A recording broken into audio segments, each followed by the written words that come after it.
Dictation start होगी 5 second बाद। Start. आखिरकार जिसकी आशंका थी वही हुआ। अमेरिका और ईरान के बीच सैन्य टकराव के चलते हॉर्मुज समुद्री मार्ग फिर बंद हो गया। अमेरिका ईरान पिछले कुछ दिनों से जिस तरह एक दूसरे के ठिकानों पर हमले करने में लगे हुए हैं, उसके बाद इस निष्कर्ष पर पहुंचने के अलावा और कोई उपाय नहीं कि इन दोनों देशों के बीच युद्ध विराम को लेकर जो सहमति बनी थी वह पूरी तरह छिन्न भिन्न हो गई है।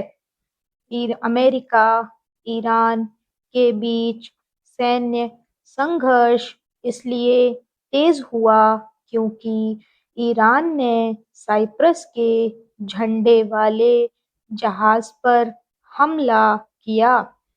उसने इसके पहले भी यह बहाना बनाकर 3 जहाज़ों पर हमले किए थे कि वे उसकी ओर से निर्धारित मार्ग से नहीं गुजर रहे थे। स्पष्ट है कि ईरान येन-केन प्रकारेण हॉर्मुज़ पर अपना आधिपत्य जमाने के लिए प्रयत्नशील है।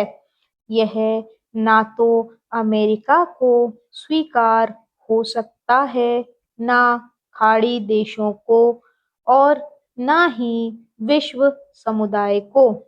हॉर्मुज़ एक स्वतंत्र समुद्री मार्ग है और उस पर किसी देश का एकाधिकार नहीं हो सकता, ना तो ईरान का और ना ही खाड़ी देशों का।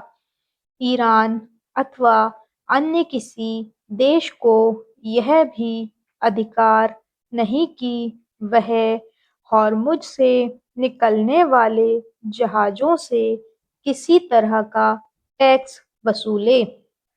इसमें कोई संदेह नहीं कि जैसे अमेरिकी राष्ट्रपति डोनाल्ड ट्रंप ईरान को मनचाही शर्तों पर झुकाने के लिए प्रयत्नशील हैं, वैसे ही ईरानी नेतृत्व भी हॉर्मुज़ को लेकर मनमानी कर रहा है।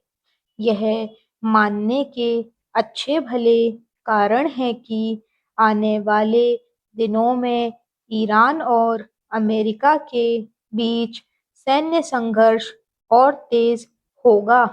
इसके चलते हॉर्मुज़ से जहाज़ों का आवागमन पूरी तौर पर ठप हो सकता है। इसका दुष्परिणाम तेल एवं गैस के दामों में वृद्धि के रूप में देखने को मिलेगा और उससे सभी देशों की अर्थव्यवस्था प्रभावित होगी क्योंकि हॉर्मुज़ से विश्व के 5वें हिस्से की ऊर्जा आपूर्ति होती है। ईरान और अमेरिका के बीच युद्ध विराम इसलिए नहीं टिक सका क्योंकि एक तो दोनों देश एक दूसरे के प्रति अविश्वास और घृणा से भरे हुए हैं और दूसरे इन देशों के बीच ऐसा कोई मध्यस्थ नहीं जिसकी अपनी कोई विश्वसनीयता हो और जो दोनों देशों पर दबाव डाल सके। एक समस्या यह भी है कि दोनों ही देश युद्ध विराम को लेकर अपनी प्रतिबद्धताओं से बंधे रहने के लिए तैयार नहीं।